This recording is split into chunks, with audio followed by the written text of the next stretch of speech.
Over the past few weeks, I've been giving you guys sleeper Pokemon cards that I think will go up in price that you can help either build your collection or hold on to for long-term growth. Today, here's 5 more cards.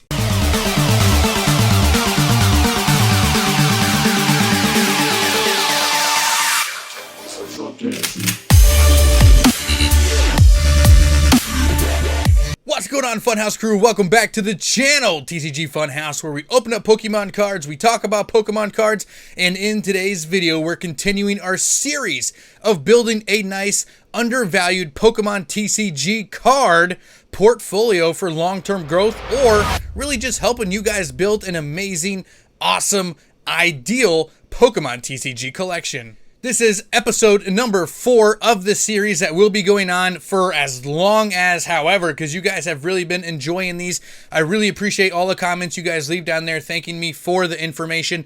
I do quite a bit of research on all these cards basically on a daily basis, and I love sharing everything that I learn with you guys because I'm like you. I'm not one of those big baller shot caller Pokemon YouTube content creators that are just throwing thousands and thousands of dollars on base set Charizards, first edition base set booster packs and things like that. I am a lowly old pleb of the Pokemon TCG community, and I have to build my collection on a budget. So I'm really glad that I can help you guys find some cards that maybe you didn't know about or didn't realize that now was the time to buy them in this current Pokemon card market. But before we get into the list, make sure you guys drop a sub here on the channel. I post 3 Pokemon videos per week, full length plus daily shorts of pack openings. So make sure you guys don't miss out. Smash that like button as well. It really helps get the channel out there and help me grow and just make me feel better about myself. Yes.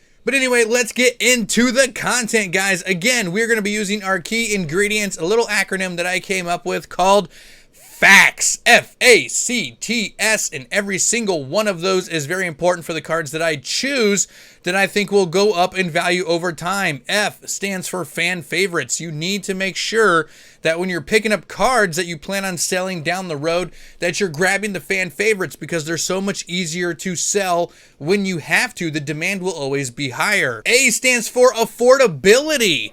Again, like I said earlier, I'm on a budget. I can't just throw every single penny that I make towards Pokemon cards, so I have to pick and choose undervalued cards that will grow over time. C stands for condition, guys. It's really important that when you're picking up, especially older cards, that you're getting the nicest possible condition that you can, preferably near mint. T is for trends.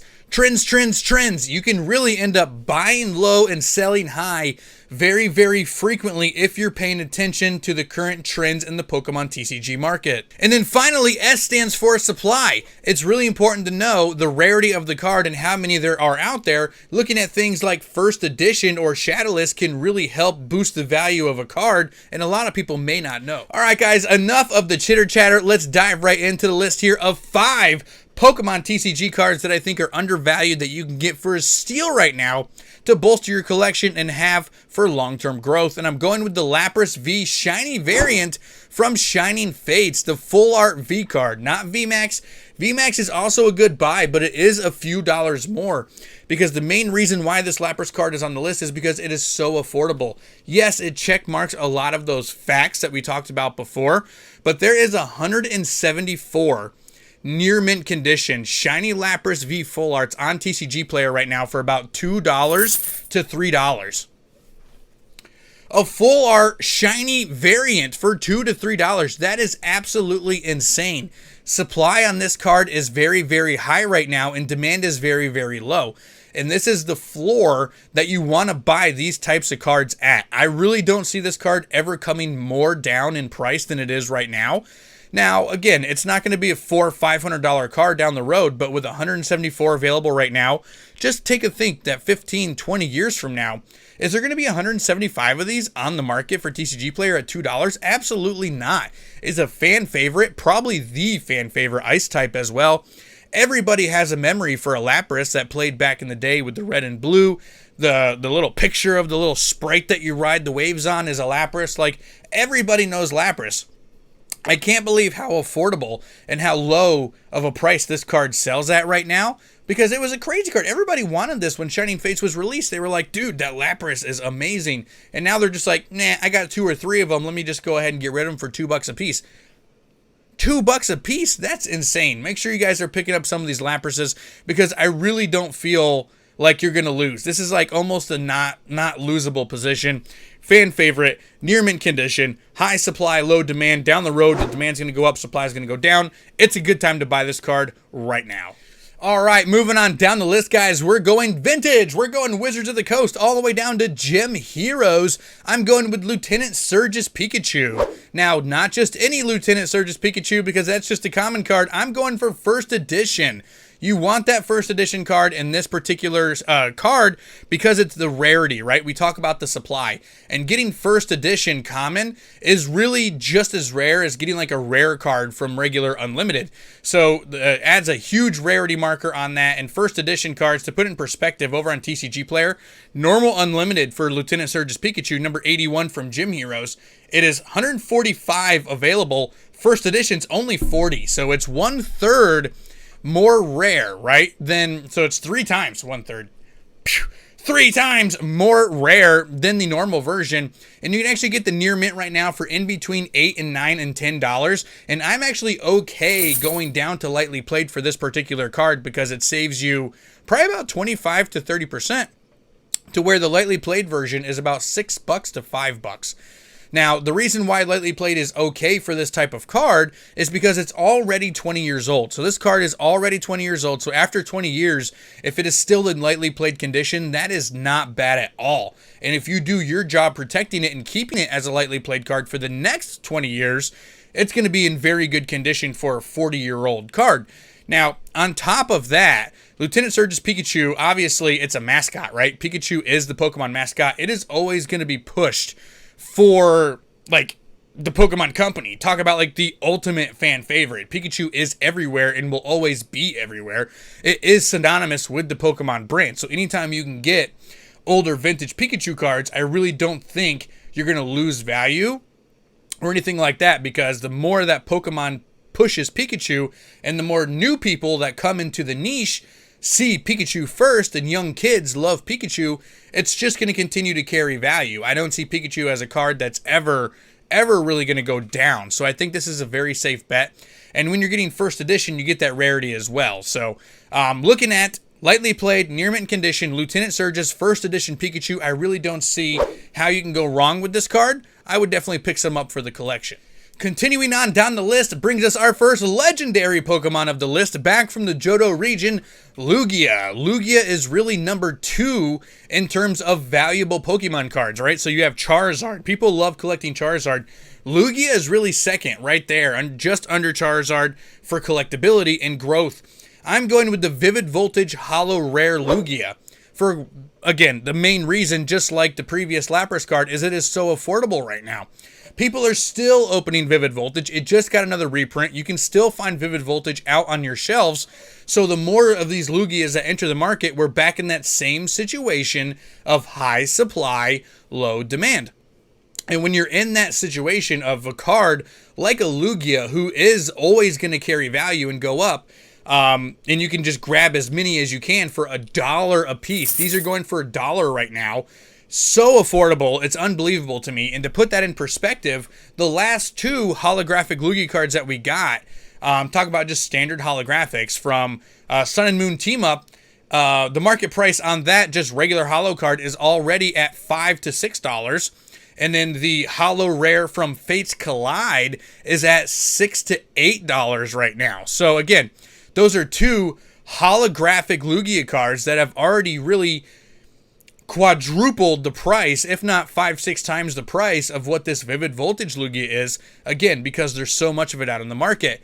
People are going to want Lugia cards down the road, so when you can pick up holo, near mint condition Lugias for $1 to $1.20, that is 100% worth it to me, and it's building your collection and building your portfolio on a budget. Again, we're targeting affordable cards, the A in facts, affordability.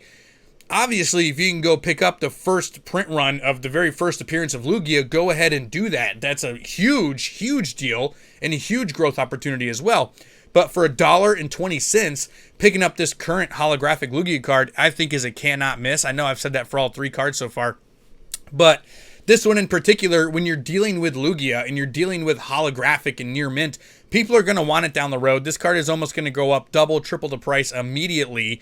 So, I mean, definitely worth grabbing some of these. They're so affordable. There's so many on the market right now.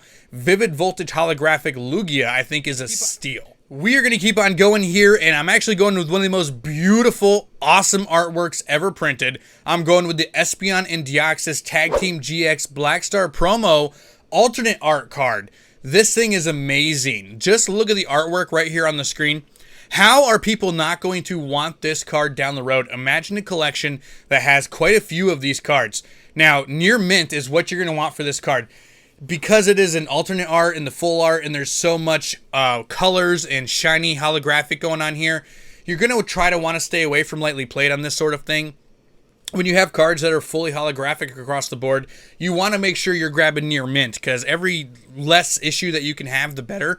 And you can get this card for about $8, $9 right now on TCG Player, the current market value, and it is just a phenomenal card. It has an evolution in it and a mythical Pokemon. So anytime you're putting those two together, kind of like the Darkrai and Umbreon 2, I think they're both good buys right now. And if you can get that box for a sealed collection, that is where it's at. I feel really dumb right now for leaving tons and tons of these boxes on the shelf because they were a little expensive.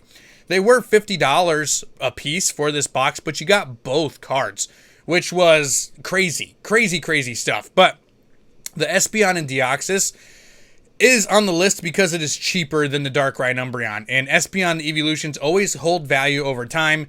Mythical Pokemon like Deoxys hold pretty good value too. Deoxys is one of those Pokemon that really should get more attention than it does. It's a mythical, and it should, every time it's printed, in my opinion, should be like an ultra rare or better.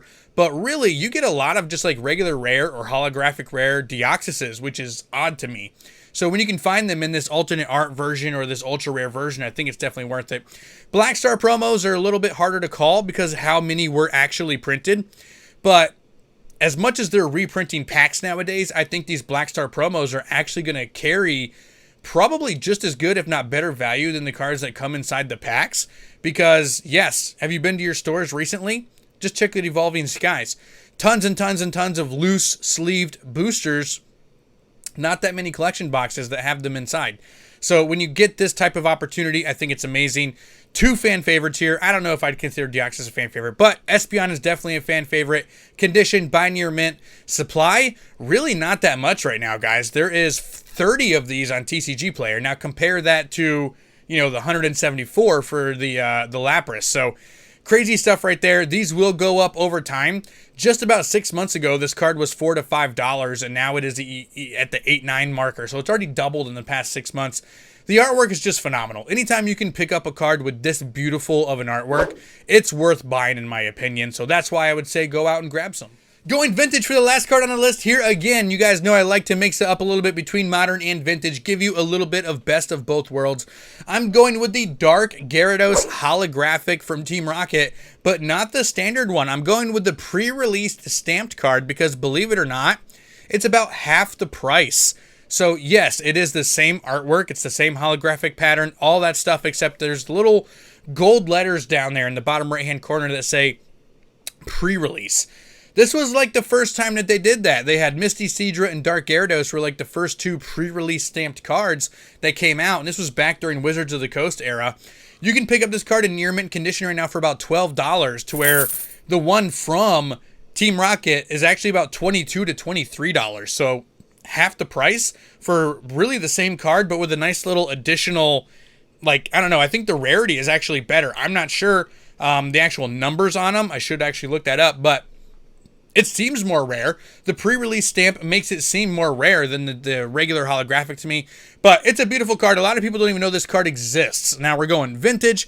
Look at near mint condition. Lightly played is a little bit tougher when you're dealing with vintage and holographic. Not necessarily vintage, but just anytime you're dealing with holographic, lightly played is harder to get because you usually have surface damage on the holo, which a lot of times can be docked a lot of points when being graded. So when you're looking at non-holographics, specifically for vintage, lightly played is okay. But in terms of the holos, I would really just stick with getting near mint in this particular case. There are 25 of them available right now for in between that $11 and $13 marker. Definitely a huge buy. I would recommend 100% picking up this card. It's just going to get older and older, and it's not something that can be pulled inside of packs. So every time somebody opens up a Team Rocket pack, they're not going to get this because it's a pre-release promo. So the other cards may compound and get more and more and more over time, but this particular card, it won't. This is a set finite number of pre-release cards that are out there. So I definitely think it's worth picking up. All right, guys, that's my list of 5 more undervalued Pokemon cards that you can buy at a steal right now to bolster your collection and help hold for long-term growth. I don't know why you would help hold for long-term growth, but you can hold them for long-term growth. Make sure you guys drop a sub here on the channel. We post this particular series every single Monday at 2 p.m. You're going to get 5 more cards that I think are worth buying to give you growth down the road. Also, we do post 3 Pokemon videos a week here on the channel, full-length videos, and every single day we have some form of short going on, so smash that sub and that like. It really helps me out, guys. You don't understand how much I appreciate that sort of thing. But I really, really hope you guys have a wonderful night. Thank you for hanging out with me. We're going to have a brand new giveaway going on for the month of October, but I really don't know what it is yet. I'm going to try to do something celebrations related, so make sure you guys follow me on my socials, Instagram, Twitter, TikTok, because I'm sure I'll announce what the next giveaway is going to be. Let me know what you guys want. Do you want celebrations? Have a wonderful night.